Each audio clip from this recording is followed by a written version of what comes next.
I just want to welcome all of you to the 2021 Tech Talk.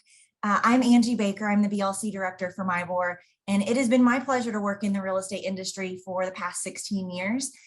This is always one of my favorite events, and I always love seeing those of you who attend Tech Talk. I was telling my colleagues that this event tends to be attended by kind of a different mix of those that we normally see at some of our other events.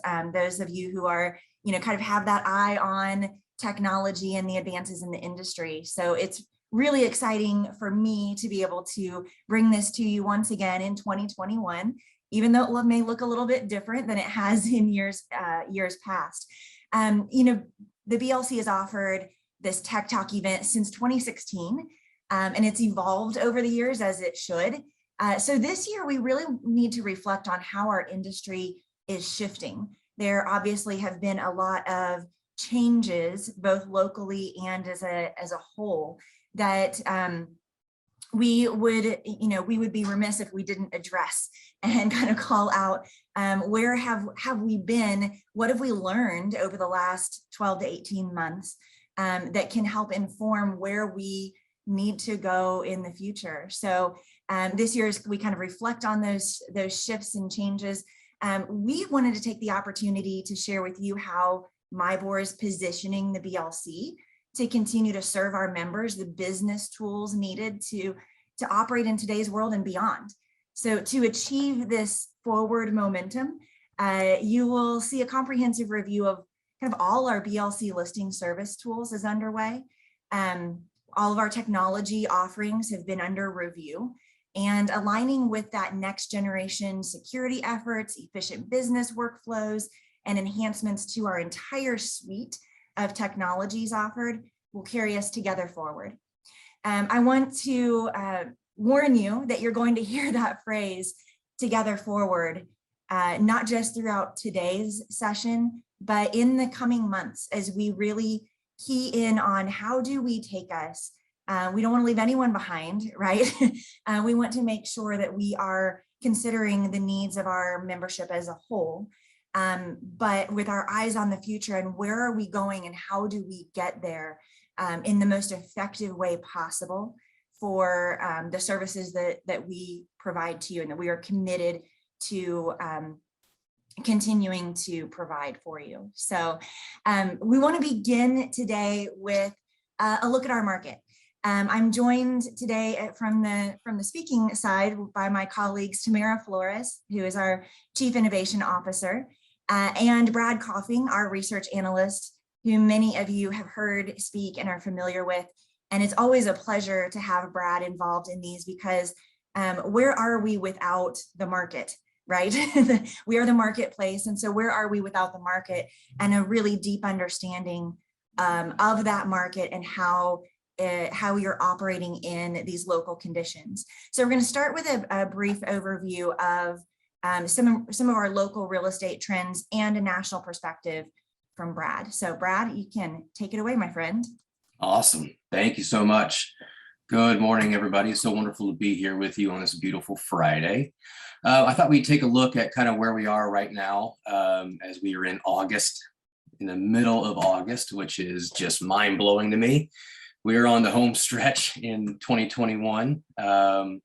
Whether that's a good thing or a bad thing, it's where we are right now. So we thought we would kind of give an overview of where we are at in the market stats, kind of where we've come, where we are right now, and kind of what we might look towards the end of the year, what that might look like.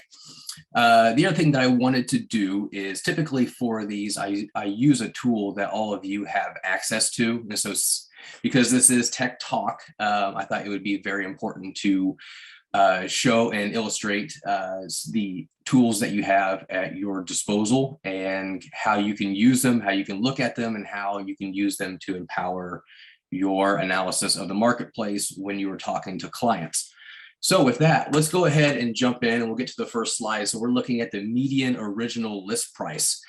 When you jump into the BLC dashboard, and we'll show you this at the end of the slide, but all of this you can access on your own. When we look through this, we are looking through single family homes only. So we take out the condo market so we can just get a really true snapshot of what's going on with this marketplace right now, right?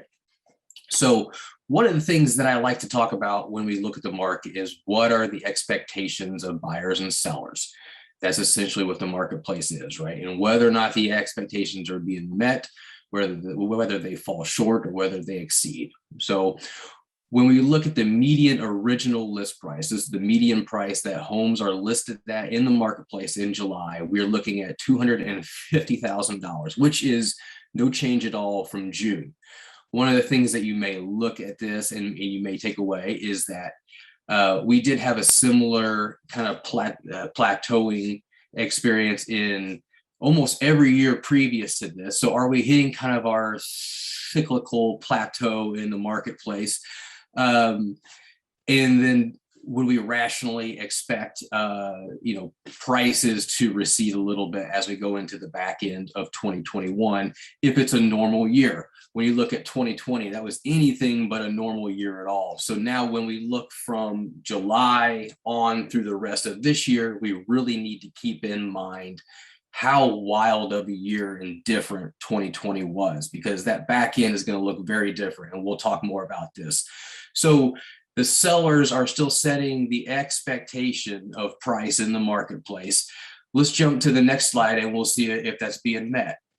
So far, it continues to exceed expectations. You look at the median sales price in July of $260,000, which is our all-time high in the marketplace. I've not been here for very long. I'm creeping into year 4. But I remember when we first broke through the 200,000 price point and thought that was really something incredible to see, because the 180s, the 190s really kind of stuck for a long time. So when we look at 260, that's a pretty extraordinary price appreciation even over last year. And July was July of 2020 was a pretty extraordinary month as we look through the rest of this data. But that's up 15.5% from last year in terms of price appreciation, up 4% from last month. I think the real question is, do we expect this to continue into August? I think when you look at the year over year, you're still going to see pretty considerable price appreciations through the rest of the year when you look at it as a year over year metric. We can go to the next slide and, we skipped one. Let's go back one. There we go.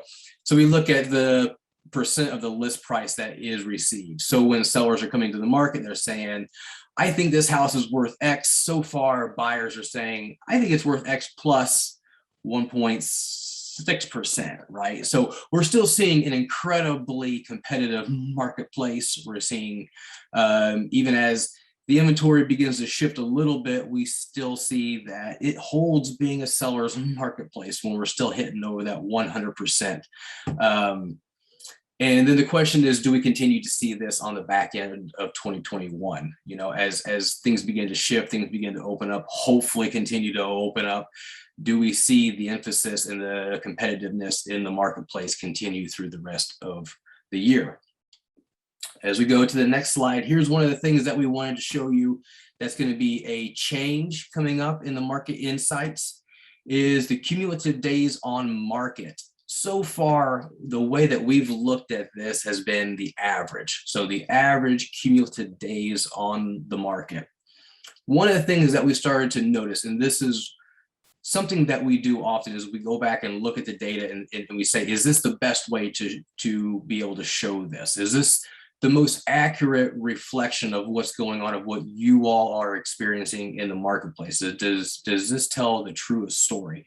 And when we started looking at the average, we started seeing there were listings in there that were holding on for whatever reason, and they were on the market for considerably longer than what the normal property looked like. And that was skewing what the average days on market looked like. So, coming up, what we're going to be doing is we're going to be adding in the median cumulative days on market. So when you look at the average for July was 14 days on market. When you look at the median, it's just 5.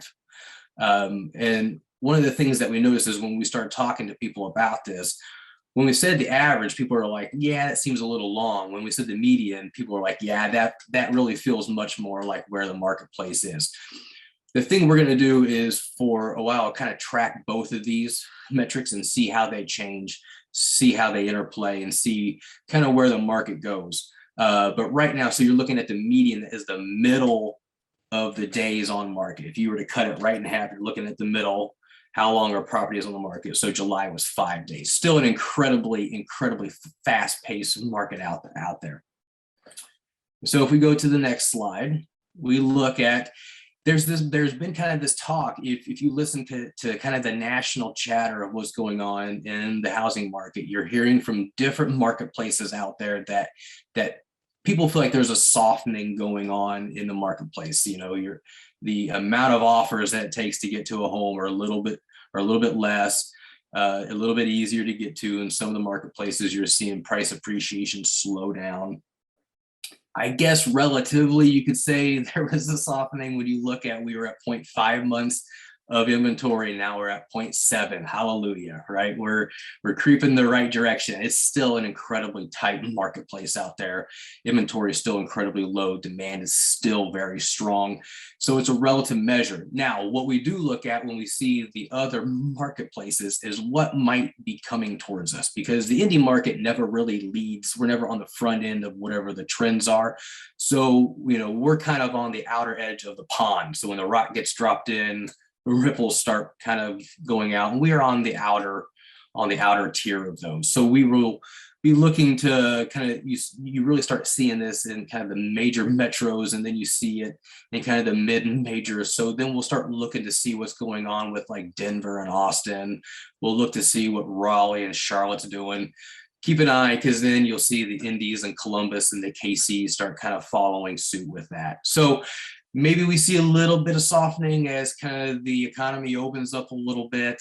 People are getting out more. We're kind of hitting that back to school stage. Traveling is picking up. So maybe there's a little less emphasis on the importance of home right now. And you might see a shift in buying. Maybe we see that. But right now, the inventory is still incredibly tight.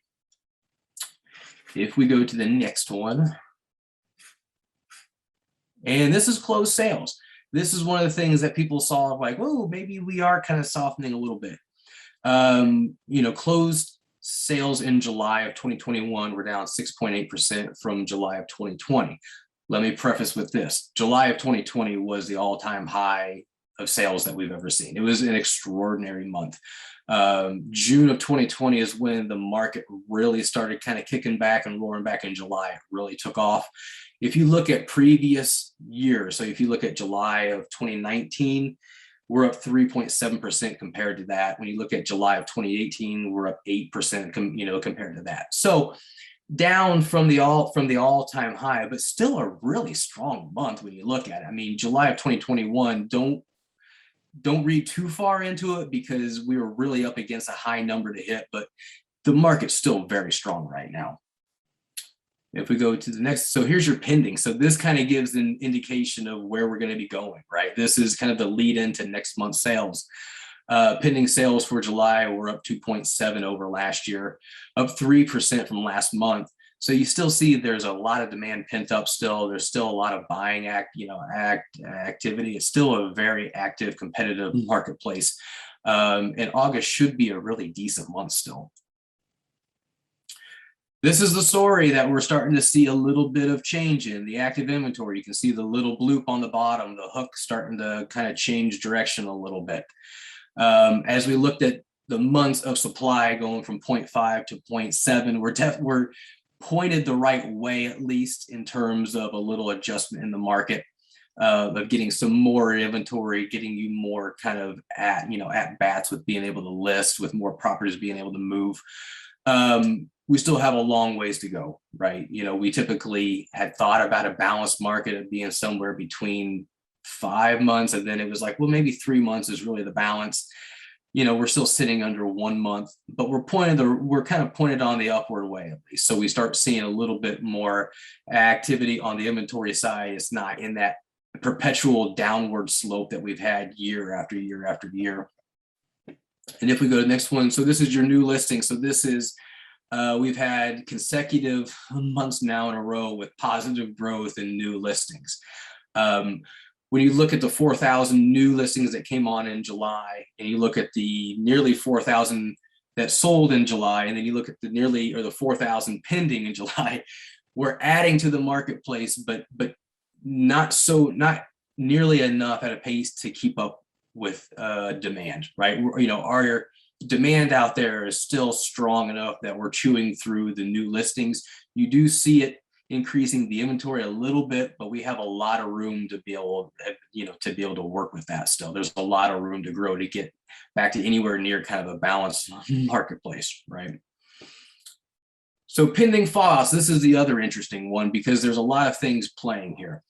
You saw the pending fallouts down a little bit from last year. Last year was a really quirky year, though, if you remember. We were still trying to figure out how comfortable we were with possibly buying a house without walking through it. What do the inspections look like? What do the appraisals look like? What are the negotiations on the inspections? So that was kind of a weird month, but you see it pick up definitely from last month or from last year, but you see it pick up definitely from last month. Some of this may be prices appreciating to a point where appraisals aren't coming in where they need to be. And so then you kind of bump down the line to the next buyers. It may be that when the inspections come in, if there is one, the negotiations fall out in terms of what's to be corrected, what's to be credited. So we might be getting to that point where price pressure really starts to really work into the back end of the deal of getting to closing now.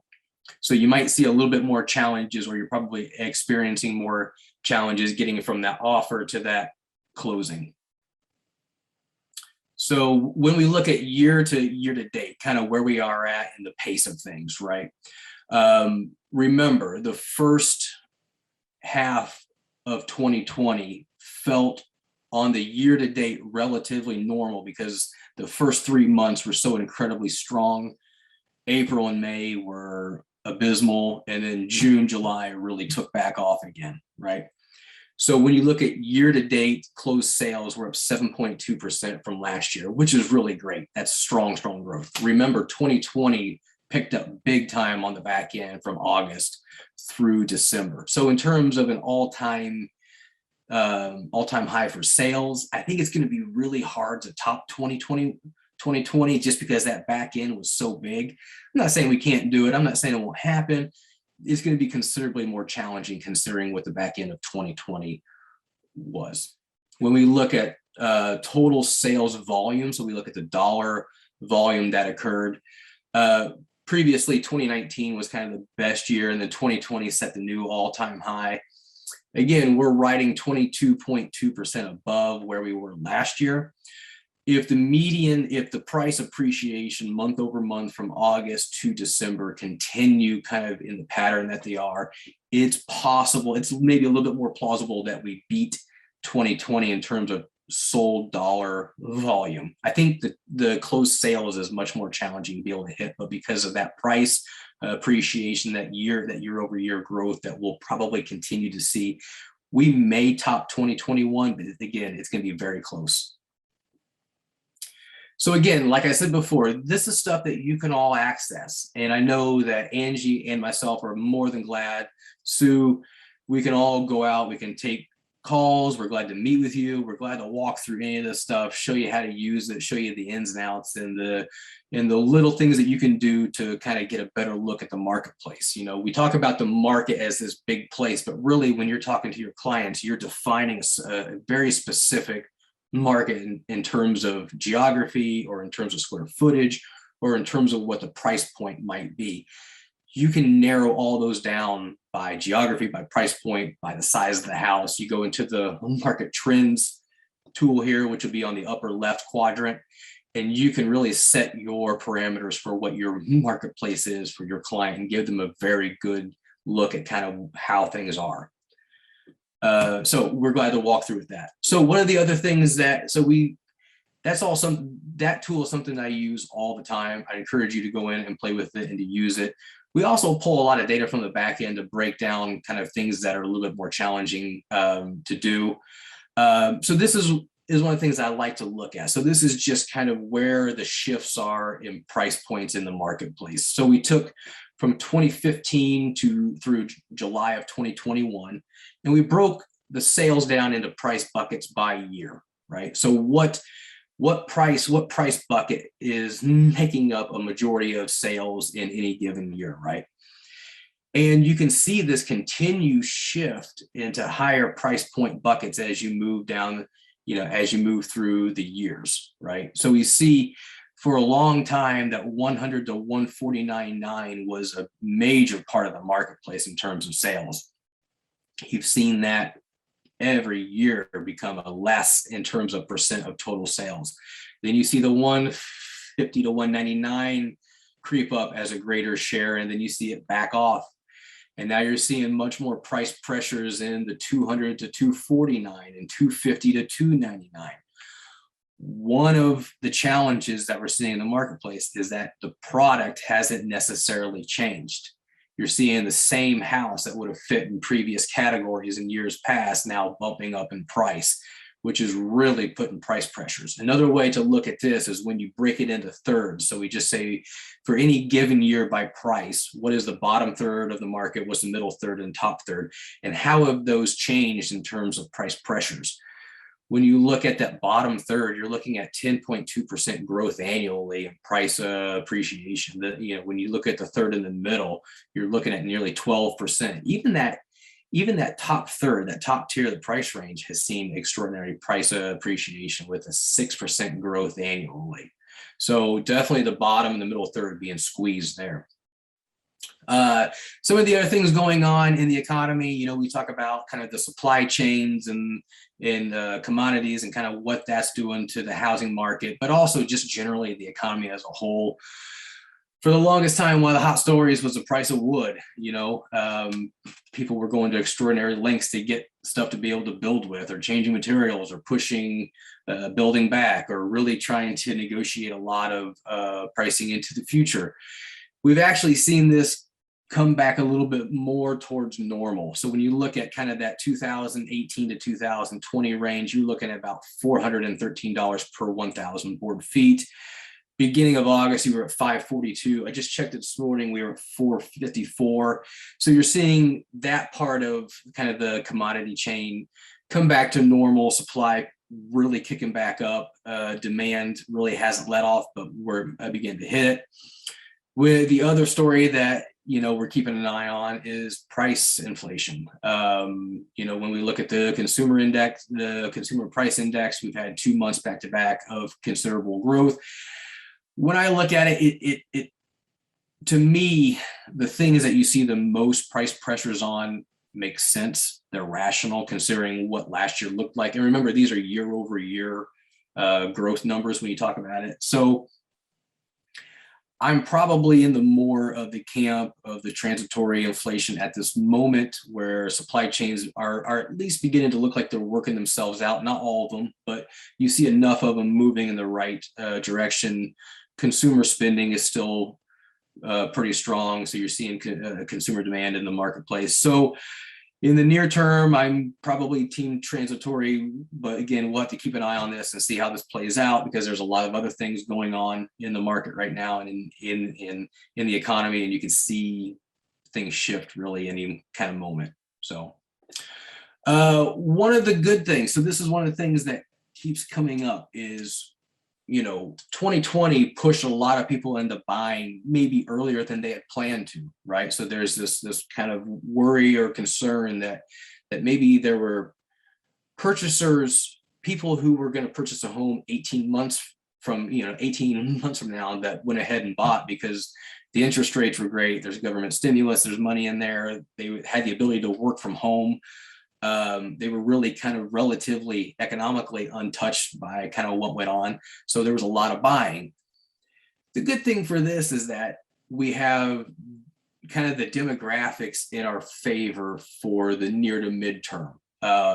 You have the millennials are now the largest generational cohort. Gen Z right behind them is another tremendously large cohort. So if you look at those two together, they're now larger than the baby boomers and Gen X. So we've got about an 8 to 10 year stretch where there's a lot of potential consumers coming into the marketplace.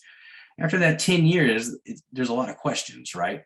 But at least for now, and I think this will continue to show in the data, is that there's still a lot of potential consumers out there in the marketplace, and that's going to be really good for you all. As I said before, you had this influx of cash coming into the economy. For better or worse, not a discussion of that, but it existed, right? It's still there. We're starting to see a little bit of that kind of burnout now. After September, October, you'll definitely see it begin to kind of burn out a little bit more. But on the whole, a lot of people were financially, or at least cash-wise, in a decent position through 2020 and into 2021. Now, don't get me wrong, there were a ton of people that got hit really hard and in a really bad spot. But when you look at the economy overall, when you look at the personal savings rate as a percent of disposable income, you definitely saw that kick up a lot. So there was there's a lot of cash in the economy. Interest rates on the next slide that we'll see continue to stay low. This was the beginning of August. The average was 2.9. This last week it was 2.8. Again, even if you see a little uptick in interest rates, you get up to near 3. That's still very, very low.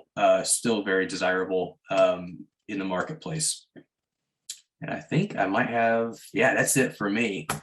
Again, always here for questions, always here to hear your insights. I love to hear from you all because you all give me such a unique perspective to what's going on. I get to look at the back end, but you're on the front end and see it first. So if you have any questions, please let me know. And with that, I will kick it back over to Angie Baker. Thank you, Brad. I appreciate your time this morning and sharing that.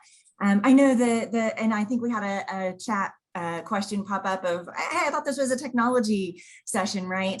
And we do use, a lot of our tools inform what Brad and his research department do. And we've got all of the data that's housed in the BLC, and that helps us look at those trend lines and know, how am I operating my business and what can I project for the next, 10 days, 10 months, 10 years, even by having these tools and technologies available to me.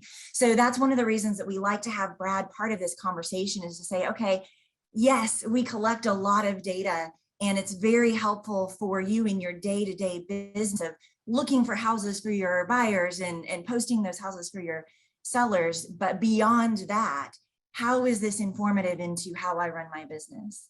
So to shift the conversation a little bit over to, again, our broker listing cooperative, right? This idea of together forward.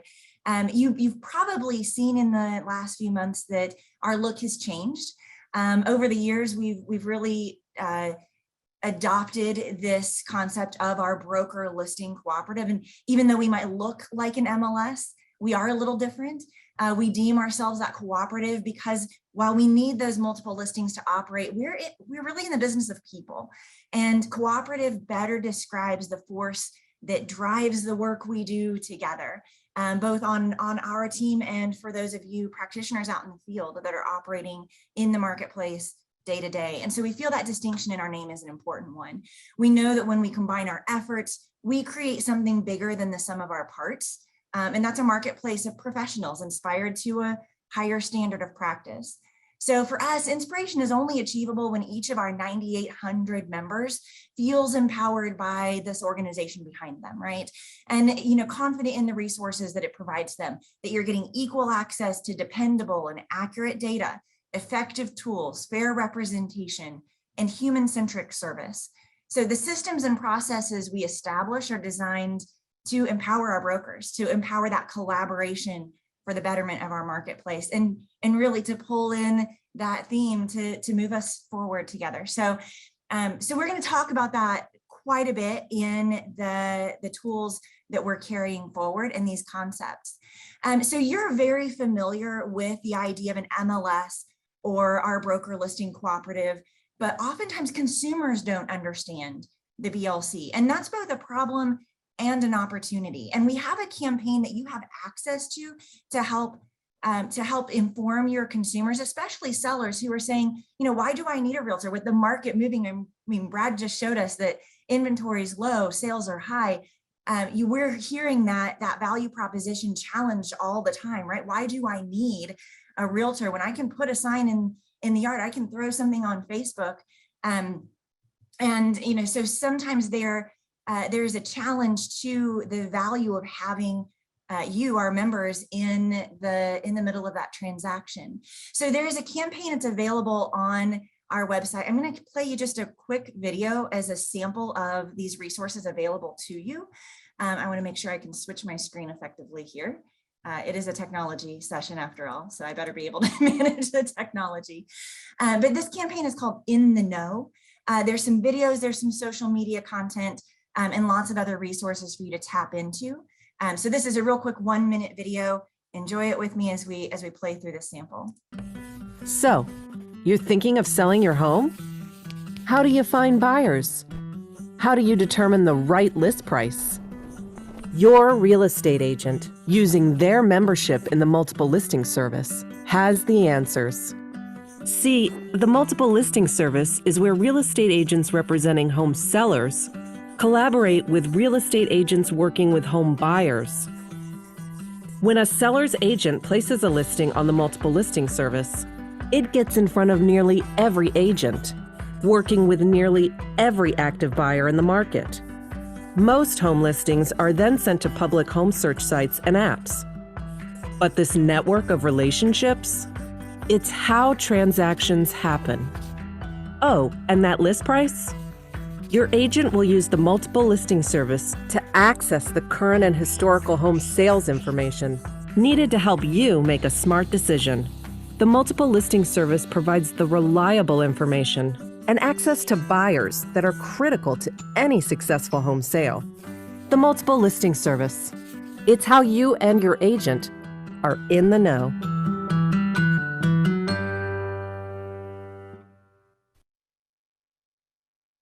So that campaign is accessible to you on the MIBOR website. There's a banner rolling on the home screen that says In the Know. So there's another couple of videos like that one that you can utilize. There's also some social media collateral that you can pull, and it's just kind of grab and go. There's some flyers and things that are printables as well. So I encourage you to take advantage of that. I know it does say MLS. It is a national campaign. We are partners in the Council of MLS. So MLS is sort of the national standard. So while our brand name is the BLC, you can still use that marketing collateral to help inform your consumers on why it's so important that you can tap in to this important network. So let's talk about some things that we've got on the horizon. We have for many months been producing a MIBOR podcast, and typically it has been addressing business development, business needs, and success stories. I think Kathy Hall is on the call today. She was a guest on the MIBOR podcast. In the month of August, we really wanted to host something that would, again, be a resource for our members in a very important sector of the transaction that you work through, and that's dealing with appraisals, right? So Brian C. Lee is a well-known and respected appraiser, educator, and all-around great guy in our marketplace. He has a podcast of his own and was kind enough to agree to come and chat with our own Andrew Huber to address things, issues like appraisal gaps. He discusses the pitfalls of what we've seen with people updating the pending price to an accepted contract price when they're in the BLC, and how critical that communication during the appraisal process is on listings. So not to steal any of his thunder, but if you have not listened to this month's session of the MIBOR podcast, Leave Your Shoes by the Door, please do so. It's on Spotify, it's on your Apple channels, your Google channels. So please go and subscribe to that podcast and give it a listen. I think it will be another really great resource for you to tap into. All right, with that, I am I'm pleased and honored to be able to introduce our Chief Innovation Officer, Tamara Flores. Tamara is new to MIBOR, new-ish to the MIBOR BLC, but has extensive experience in information technology and in organizational structures. And she is like the queen of process. I appreciate it so much. So it is my pleasure both to work with Tamara on a day-to-day basis and to have the opportunity to introduce her to all of you. So Tamara, you have the floor. Thank you very much, Angie. And it's such a pleasure to be able to meet you guys virtually. Hopefully next year we'll be able to meet you in person. I'm looking forward to getting to know you guys. As Angie mentioned, I am one of the newest members on this particular call to the MIBOR team. I have been on the MIBOR team since February of this year. And I don't come from the real estate market. I actually come from technology. I've been in the technology kind of C-suite space of that market for 20 plus years.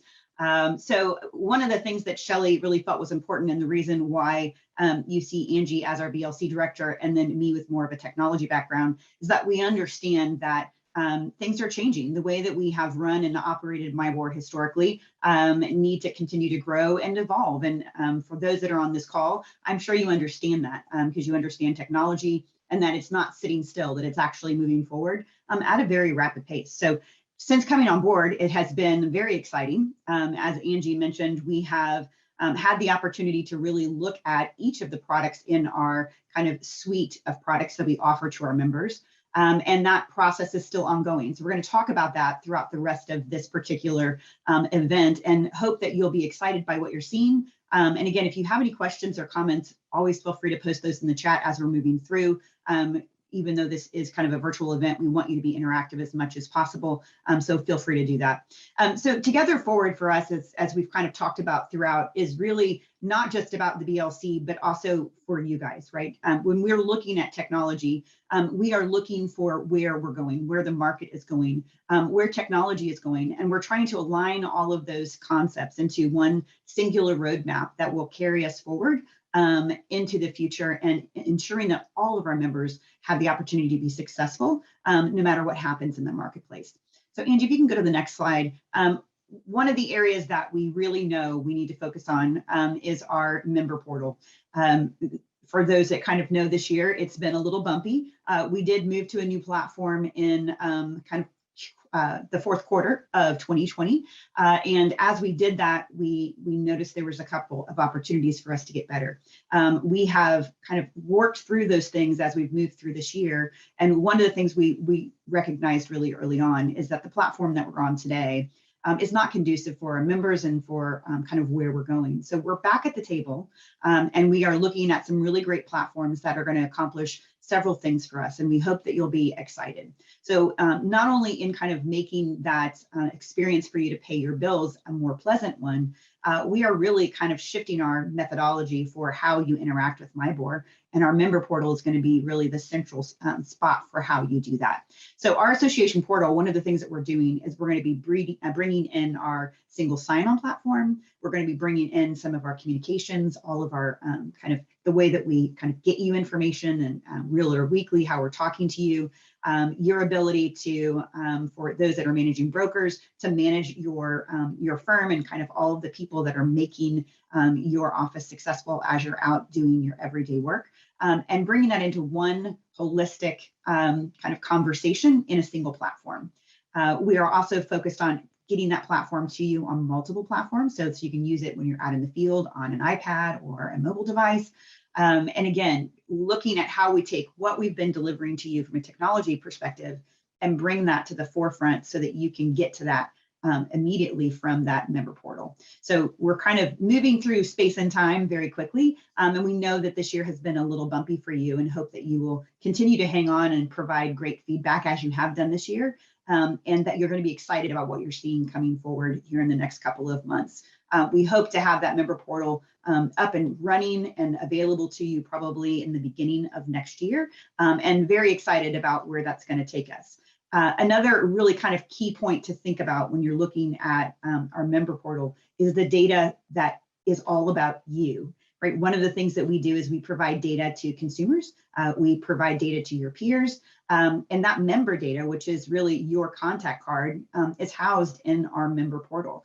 So the importance of having you in there all the time, providing updated information and making sure that we have the most accurate information is really going to be important, because that is what we're carrying through to all of our integrated platforms. So as we start to uncover all of the things that we're talking about and doing, it's really important to know that we're trying to take data and move data across platforms in a much simpler way, so that it's very important to know our single kind of source of record. And for your data, that is going to be your member portal. So again, once we get in there and start working, we hope that you will interact with this portal on a daily basis, because that is going to really allow you to be successful and to interact and get the best out of MIBOR that you possibly can for your business and you individually. If you can move to the next slide for me, Angie. I want to talk a little bit about kind of our immediate roadmap.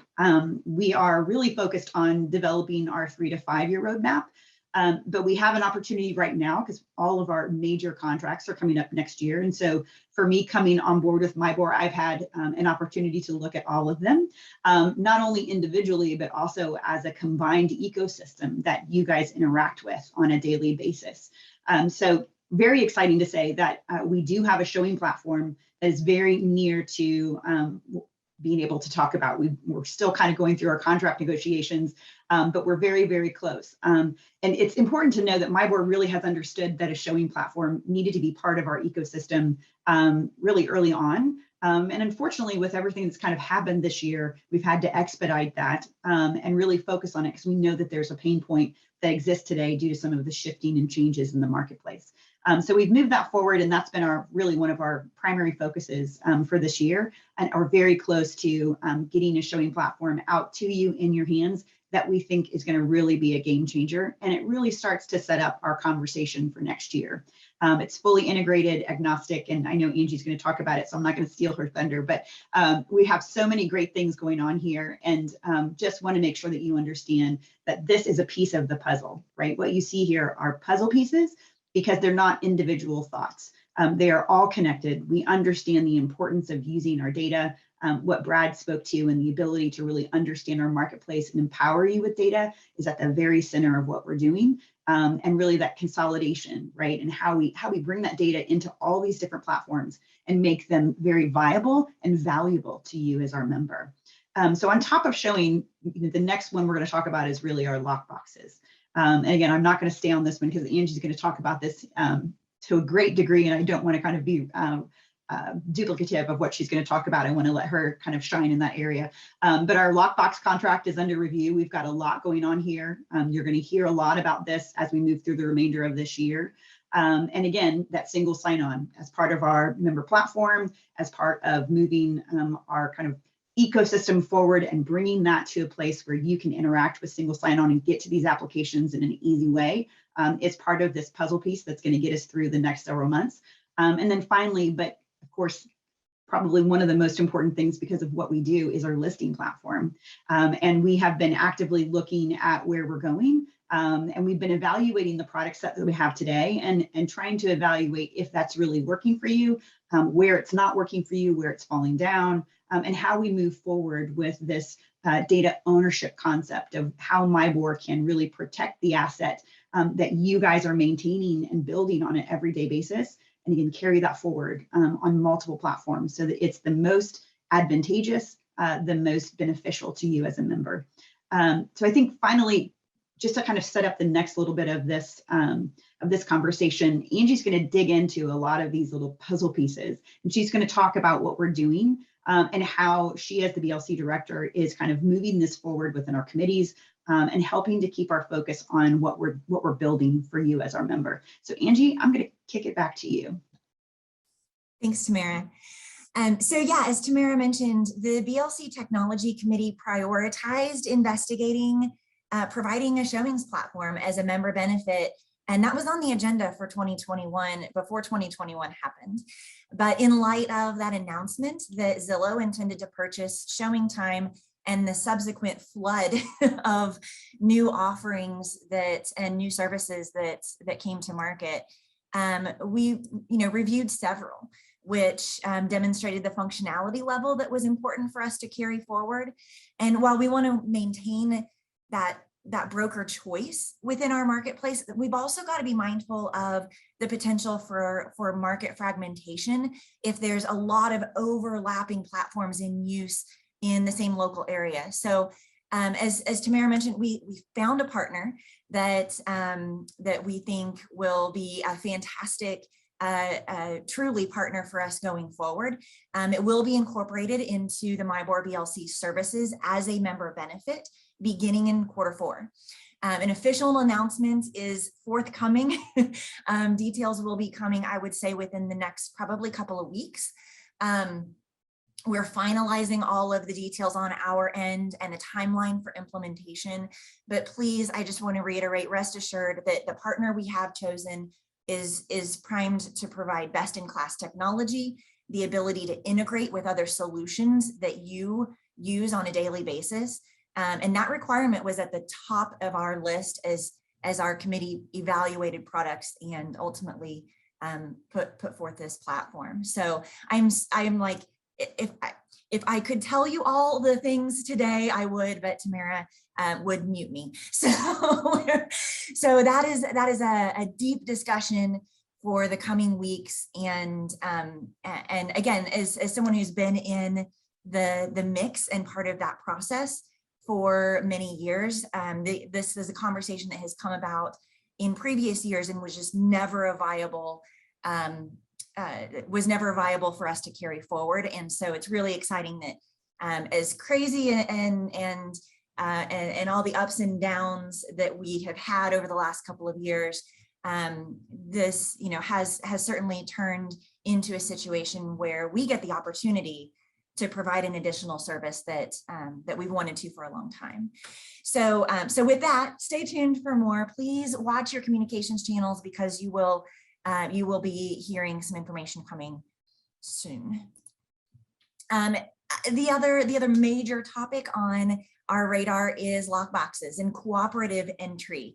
I just had a big conversation the other day of lockboxes in the face of the evolution of how you enter a property, right? I have even elderly family members that no longer have a physical key that opens a door, right? These electronic solutions have been entering the market. So we're very aware of that continued evolution going forward, and that while we need a lockbox solution to house a physical key, we need to also keep in mind where the market and where construction practices are going.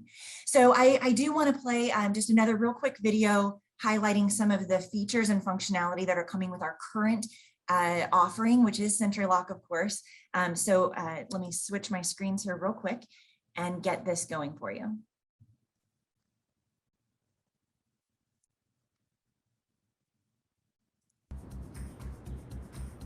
Hello, Realtors. Let's start off with an easy question that leads to a complicated answer. What do you do every day? In the simplest terms, you help to buy and sell homes. That's putting it too simply. It takes a lot to help clients achieve the dream of home ownership. You have to prospect, market, generate leads, meet buyers and sellers, show homes, write up offers and counter offers, along with countless other tasks. It's a lot. So opening a lockbox shouldn't complicate things. The video stop. We'll drop the link to the video in the chat. Professional system that makes simple things stay, well, simple. SentryLock is here to do just that. Provide stability and security to your business practice. Our lockbox is the most trusted in the industry, with advanced benefits and features ensuring secure, easy-to-use access. Here's how it works. Access is as easy as tap and touch. All accesses are then recorded and sent to your SentryLock app in the form of instant notifications, providing you with access logs and trackable information in the palm of your hand. Want to leverage showing information to influence buyers? No problem. Our app allows for property data integration with a variety of third-party vendors. Unfamiliar with your clients or the area? Rest assured, our agent safety feature provides an automatic way to alert select contacts in case of an unexpected or potentially dangerous situation. Can't be in two places at one time? Do away with travel concerns. Our temporary access methods grant convenient, secure access. You can eliminate unnecessary in-person key exchanges with appraisers, contractors, homeowners, or others who might not already have access to your lockboxes. Secure temporary access can be granted right from the comfort of your own phone. We put care into our products and services to make certain our clients' work runs seamlessly. Our long-lasting, user-replaceable batteries ensure our products withstand the test of time so that you get the most out of your investment.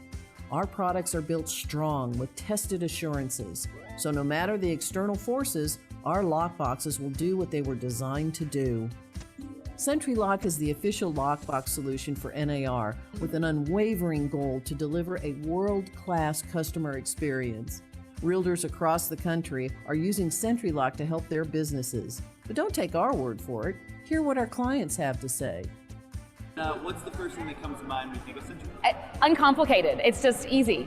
It's got all the bells and whistles, but it's not like all the technology today that's super complicated to use. You know, I feel like my grandma could use this and we'd, be able to get her into a house. At first, staff and agents both had hesitations about using the system, but once they really got into it and went through the training, saw this product, and realized how easy it was to use, all that went away. I think the best word to describe our relationship with SentryLock has been team. It's been very much a team. They've taken us in and treated us as part of the SentryLock family. And the app system, our members, our service department loves the app. You just pull out your phone and you can get yourself into a box with your clients. The SentryLock system, security with ease, making the day-to-day a simpler way. All right. Well, you may have heard that SentryLock is rolling out some new features and functionality. With that comes a necessity for some change. So to take full advantage of that increased security and features, hopefully you've already heard that the smart cards are going to be retired at the end of 2021. And the other thing that's going to happen is the older style lock boxes will also be retiring at the end of the year. So we've got to get all of our lock boxes that are in use in our marketplace converted to the newer Bluetooth style boxes. And that's for app functionality more than the fact that, the physical mechanics don't work. It's not like all of a sudden on December 31st, the batteries all die and all of that. But with the app functionality, it's really critical that we move to those Bluetooth boxes. So again, final details are still in process, but please watch for opportunities to return your old lock boxes, both to MIBOR at our office space or through your divisions. We're working on coordinating some collection opportunities for you to bring those old lock boxes, and we're looking at how that conversion will specifically work, all of the details for that. But we anticipate completion of that process by the end of the year with probably a big push in November. So you've got some time to collect all those old lock boxes from your garage and your basement, dust them off. If you could, clean them off a little, that might be helpful too. But on top of that initiative, which was already on the roadmap for us for this year, as Brad alluded to, there are some economic impacts that have made some challenges happen in the supply chain. So SentryLock recently notified us that there is a global shortage of raw materials that they utilize to manufacture their lock boxes. So it's really just a supply chain issue, much like disruptions that the nation is seeing in other sectors where microchips and resins and plastics are difficult to source. So we've been advised that we will not be able to obtain our normal, consistent inventory. So until that issue is resolved, if you have unused SentryLock boxes, the Bluetooth SentryLock boxes, we are going to offer a buyback program. So if you have those and you say, hey, we actually had a call from someone who said, I have a full case of those in my office. The case is still taped shut. We have not opened it. We're going to bring those back to MIBOR, and MIBOR will refund the purchase price on those lock boxes so that we can have that stock to supply lockboxes for the active inventory that is on the market. So we'll continue getting orders fulfilled as possible through CentriLock. It's not a complete shutdown. It's just a minimal order that we can tap into right now while they're trying to supply all of their users and accounts.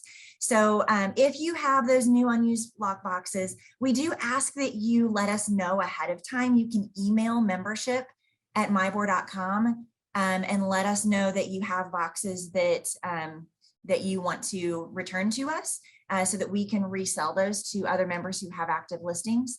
If you need lockboxes, if you don't have one and you need one, we do ask that you reach out. You can order them on our store, or you can reach out to our membership department and just check and make sure, especially if you're ordering more than one, that we have the inventory necessary to be able to provide those boxes to you. The last thing we want you to do is to drive all the way from like Crawfordsville to pick up a case of boxes, and we can't supply those to you. So if you can alert us ahead of time what your plans are, then we'll be better positioned to serve you and not have you waste your time either. If you want to sell boxes to another agent directly, that is possible. You will need to create a bill of sale though, and provide that so that we can make that transfer of ownership. So there will be, I think there was a message that went out this morning to brokers and Industry Insider. And then there's another message going out on Monday that will detail all of this, and we'll be posting information. So if you have that situation come up and say, I can't remember exactly what Angie said were the steps, we will have that readily available to you so that you're not guessing. And of course, we are happy to walk you through that process if you find yourself in need. Okay, so watch for more information. If that news comes as a surprise, we apologize for any impact that has on your business, but we're trying to figure out and get creative on how we can solve this supply and demand issue.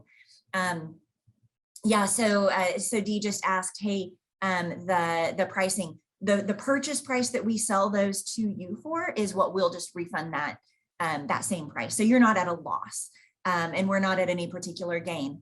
One thing I should mention that as far as the pricing of the lockboxes go, I'm going to go off script for a second, but it's something that we've discussed internally that we have not necessarily publicized over the years, is that we do sell the lockboxes at a discounted member price when you come and purchase those. So the purchase price of $60 per lockbox is a discounted rate. The purchase price for us is $97 plus tax. And so we do resell those at a significant subsidization, and that just helps us spread the cost of that acquisition price across both the listing agent who's going to put the lockbox on the door and all of those buyer agents who are going to utilize that lockbox to gain access in an efficient manner for their buyers. So we're going to do a better job at explaining how that works in the coming season as we talk more about lockboxes, about the importance of using an electronic lockbox in the first place. It's a far more secure, trackable method for access to your seller's properties. And we've seen a shift in how our members are utilizing the electronic lockboxes. And we want to make sure that that information is front and center. So again, as part of this revamp, as part of this conversion to a fully Bluetooth electronic lockbox system, we're going to be offering additional training on those features, the security benefits, and we're going to be resourcing our members with that value and that talking point for you to share with your clients as you're discussing your listings, and frankly in your buyer consultations when you're talking about how this process is going to work. You can highlight, hey, I'm going to use this secure method of accessing properties. So, we know who's coming and going and don't have the worry of, anybody who happens to have known a combo code at one point in time has sort of free reign over entry to that property. So we are going to be ramping up our education and training opportunities for that. Sue Proud is being extremely supportive this morning and making sure that we are getting through this session in a positive technological light. And I'm sure she would love to connect with any of you who would maybe like to have that sort of training brought into your office. So, so watch for that information coming out. I wish I could just tell all of the things that are happening, but some of these are in development as we're presenting this. So super exciting time to be involved on the technology side. One other little piece I want to bring to the forefront. This has been in the works for a while, but we haven't been in a position to say a whole lot just yet. But MIBOR has partnered with Remind to develop an offer management tool that will permit users to create, submit, and negotiate offers on active listings in the BLC. So the intent of this development is to provide a transparent method of collection and notification and response to offers, which has been especially challenging in a market where multiple offers has become the norm. So additionally, we're looking at including features that would minimize the risk of fair housing concerns in the presentation of offers. And we're looking at creating analytics to help answer the question why people move. And so those are initiatives we'll be investigating as the development of this platform emerges. But you may well be aware that Remind Pro is available to all our members as an included member benefit, providing that deep data insights and predictive analytics that's really helpful in determining opportunities for listings and for sales. And they've proven to be a really great partner for us, and we've enjoyed that relationship. So they seemed like a really good fit for this initiative. We did at the technology committee level, we did review some other offer platforms that have been on the market for a while, but there was just a lacking in some of the features in the modernization.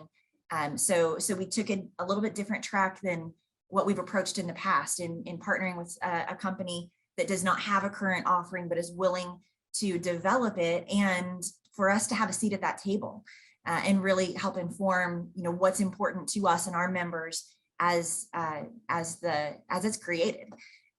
So watch for that, watch for continued news as that emerges.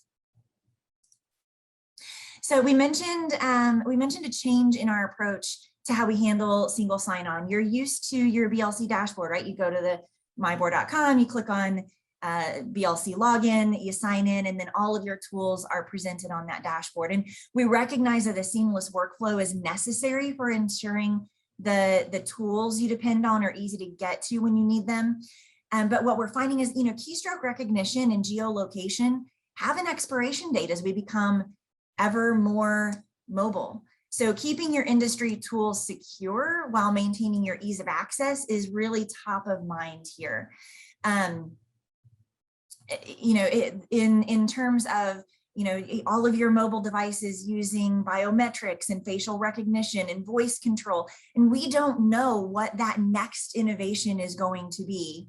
We need to find a partner that will understand that we want to position ourselves to be able to serve our members and create that security along with ease of access for the authorized user in the most intuitive and simple way possible. You shouldn't have to think about, how am I going to get into my system to do my job? It should just be easy. So for example, one of the new security initiatives that we have implemented includes requiring personal assistants to receive their own account logins. For years and years, we just said, okay, we're going to adjust your security settings. And now that you have a personal assistant, you essentially have two people logging into the same credentials. And that is just not a viable security solution going forward. And it also creates some tracking and analytics issues on the back end. So we've changed our process there. And if you have a personal assistant, you've probably had some communication with our membership department and how that's been developing over the past few weeks. So we want to make sure that protocol is in line to protect our members, our realtors, from a security and tracking standpoint. Again, with a personal assistant, anything could happen, right? They're not licensed, and they may come and go. So we want to make sure that there's a method for us to turn on and turn off that access as you need us to. So just watch for some initial steps like that as we look for that proper partner to provide the overall single sign-on experience that incorporates not only keystroke recognition and geolocation, but has some of that forward-looking technology. And since I get occasionally to geek out on data, I want to alert you to another change that has happened in our marketplace. We are a database. The BLC is a database, but it's not necessarily an advertising platform, though it does help facilitate your marketing efforts. We allow delivery of listing information to consumer portals, to brokerage tools like transaction management platforms that you utilize in your business. So, and of course, we power your brokerage website searches for consumers to go on, your ABC Realty.com website and perform a search. So recently, MIBOR pushed to update our delivery method to ensure greater security and reliability of BLC data to external sites. And we all know the market has shifted, and what was, sometimes a syndicator one day is a brokerage the next day, and vice versa. So we want to make sure that we're nimble enough and that our protocols, our rules, and the way that our data is licensed and delivered is consistent and clean, so that we can put that data, that listing data, where you expect it to be. So we've shifted from the way that we deliver that data, and we want to make sure that delivery is more secure, more reliable, and easy for you to shift and point to different vendors as you see fit. Right. So we all have heard over the years that data is now the most valuable commodity in our industry. And we know that you as brokers use lots of different tools to power your business. Investment in property technology solutions is slowing down a bit, but that's because it went completely insane there for a couple of years. We saw billions of new investments enter the prop tech platforms in 2018 through 2020. And so in 2021, we've seen a little bit of a dip, but that doesn't really mean that it's going away. So we want to make sure that as we deliver your data, as we collect the data and we deliver the data, that we want to ensure proper ownership, delivery, of course, and usage in compliance with our data licensing agreements. So our partner for delivering data is called MLS Grid. It's a web API. So those of you who didn't get enough technology geek speak, here we go. We've shifted to this web API, which is again a more secure, more real-time method of delivering the listing information, so that it can appear on all of these different platforms and technology solutions that you are utilizing. But it also allows you access to use the solutions that you prefer to operate your business and your transactions. So it's a pretty good marriage of all of those needs and being able to manage that going forward. And then I've got to address the elephant in the room, right? As Tamara mentioned on one of her initial slides, that we're looking at all of our major platform contracts this year, and that includes our listing platform. So our efforts are really focused on ensuring that we have those right partners, and that includes our BLC listing platform. And we're looking for partners that help us serve our members the platforms and tools that you need. And so modernizing that experience of operating the BLC includes not only that platform review, which is a critical component because it's the way you interface with your listings and with your buyers that you're servicing. But we also want to look at modernizing the listing information that we collect and then disseminate. So we're looking at, so this is not just a technology committee issue, we're also pulling our policy committee together to look at our rules, to look at our data fields. We need to make sure that, this 25-year-old database that we have is collecting the information that is relevant to you today. So we're looking at, are there fields that don't make sense anymore? This is not how how consumers look at property data anymore? Are there other sources that we can pull in to make sure that the information that's presented is as accurate and reliable as possible? Are there things that are important now that we have not ever collected? My favorite example is, how important is an updated kitchen for a consumer to know when they're looking through listings? And is it important for you to filter by that? So yes, they want to know, but how important is it for you to be able to search that way? If we don't collect the data, if we have no field to indicate that, then there's no way to provide you a method by which to search for that information. So those are the questions that we're asking right now. We don't have all the answers, of course, because it takes a lot of participation in this process to make sure that we are looking at the information that's most critical, most top of mind, and then setting it up to work, not just for today's market, which is different than what we've ever seen, right? But is going to work for the coming months and the coming years. So all of that is happening behind the scenes, and over the coming months, the technology committee, the policy committee will be involved, along with staff review of all of these important critical items. So we'll be looking comprehensively at how we make improvements, how we shift processes, so that we can address things in a more consistent and reliable basis.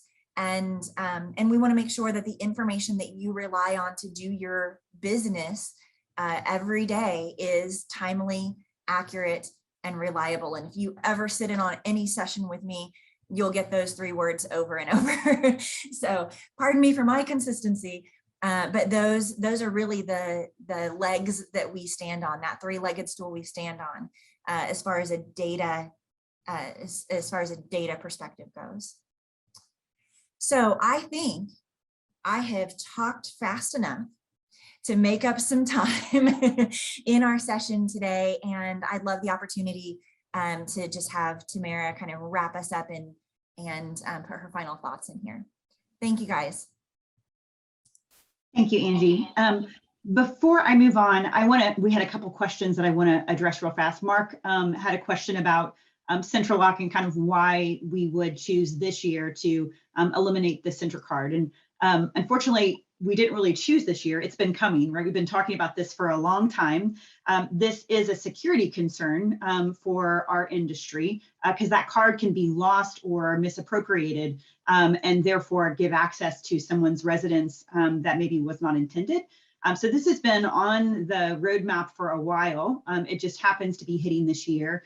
And one of the important things to know is that the software vendor, Central Lock, who provides the application that interfaces with their device, their new application that will open up the additional feature set that we're looking for next year will not support Central Card. So it's important to know that that's coming, right? There's definitely an end to it. We're going to have a lot of communication in the coming months to really help you prepare. There are other ways of accomplishing the same exact thing.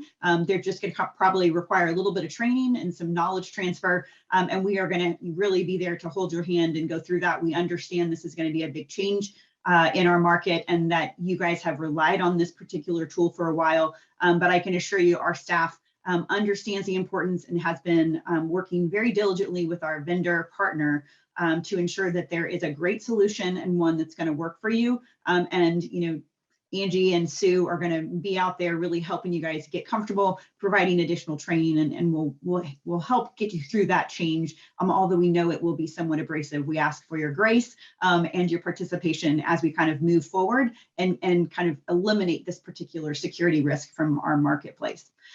Secondly, Rebecca asked a question about HomeSnap. I wanted to take a moment and say that we have reviewed multiple vendors across multiple platforms. I can't tell you how many demos we've looked at over the last couple of months. HomeSnap is definitely one of them. I would say that the most important thing to kind of communicate here is that MIBOR is, choosing to partner with companies that approach their technology from an agnostic point, meaning that they believe in the importance of integration and that there are no shackles that are put on us as an organization to give you the right tools with the right connectivity between those platforms. And so that has been a driving focus for us, is finding companies that are thinking outside of the box, that understand the importance of the change that's occurring in our marketplace, and not just entering the marketplace to be part of the companies that can now, implement a new platform that maybe hasn't been there before, but someone who's been in the space and partners that really are focused on where that space is moving. So hopefully you're going to start seeing that trend is going to maintain a rhythm as we move through the next months and possibly years. And that integration and that agnostic mindset of empowering our platforms to work collaboratively is a key focus for MIBOR. So I appreciate those questions. They were great questions. Hopefully I answered them for you. If not, I would welcome you to reach out to, to myself, to my team. We are definitely here to continue to work with you. And as we've mentioned, we're excited about some of the communications that are going to be coming out here in the near future. We ask that you would read those and ask questions if you have them. And at the end, we're actually going to hopefully give you some excitement to want to participate in a couple of these things. So hang tight, we're almost to that point. Angie, if you don't mind, if you can go to the next slide for me. I want to kind of really take just a moment on top of what was just said to say that our focus really is about finding solutions that are not only accessible to you on a mobile device, but were designed with the thought and the mindset of being mobile. There is a very big difference between something you can get to on your mobile phone versus something that was developed for you to get to and utilize on your mobile phone. And so we are really looking at solutions that are not just throwing something out there and saying, yeah, you can get to this from your mobile device, but it's really clunky and it doesn't give you the full experience that you would get from your desktop, because we know you're not at your desk the way maybe you were historically. You're out in the field, you're running around, and your tools that MIBOR provides to you needs to be able to answer you and support you in that environment. And so that is a really important piece of what we're looking for. And again, finding partners that understand that importance, not only from a delivery, but also from a security perspective. So lots of really great things that are happening in our industry. It's been something that's been needed for a long time.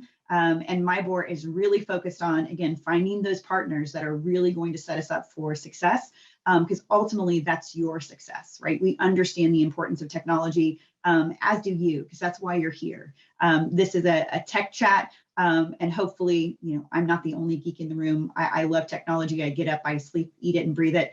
And our focus is really on how we take that and we just empower you to be successful. And we're hoping that you join us in that conversation. As you hopefully have been able to see, there are so many things that are ongoing.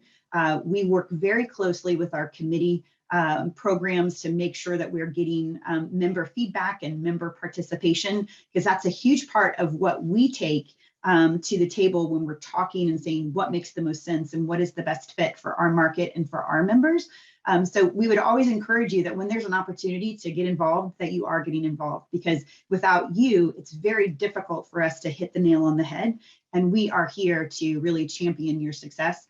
And your participation is the most important part of that. So hopefully you will get excited about this and say, hey, I want to be on the tech committee next year because I want to help drive MIBOR forward and give great input, because your voice is extremely important. And we love to have that opportunity to partner with you guys individually.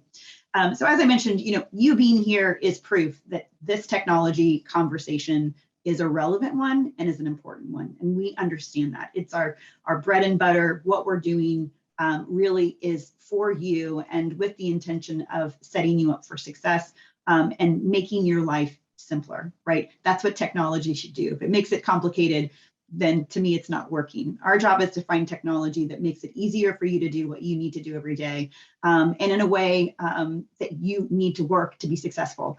So again, mobility is super important. That interconnectivity between data exchange is super important.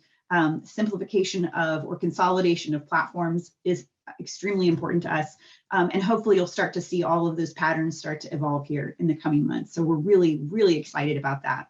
And to close out, again, I just want to put out there, we're going to actually put a link for a form for you to fill out. It is on the Microsoft platform. So if you don't have a Microsoft account, you can create a guest account so you can submit feedback. But we're really looking for members who want to kick the tires a little bit on some of our solutions or want to provide input.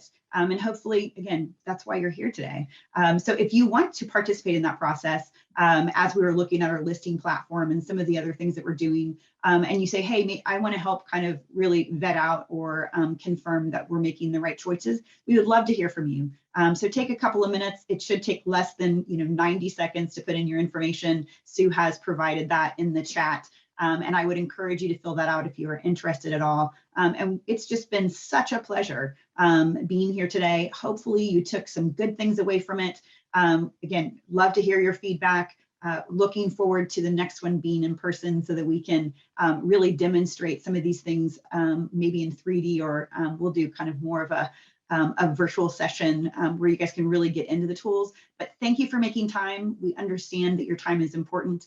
So your investment in this conversation is so extremely important to us, and we are so gracious for that time. Thank you. Hope you have a great day. So appreciative of you. Hopefully you enjoyed our team, and we look forward to talking to you very soon. Have a great day. Thanks all. Thanks, Kathy.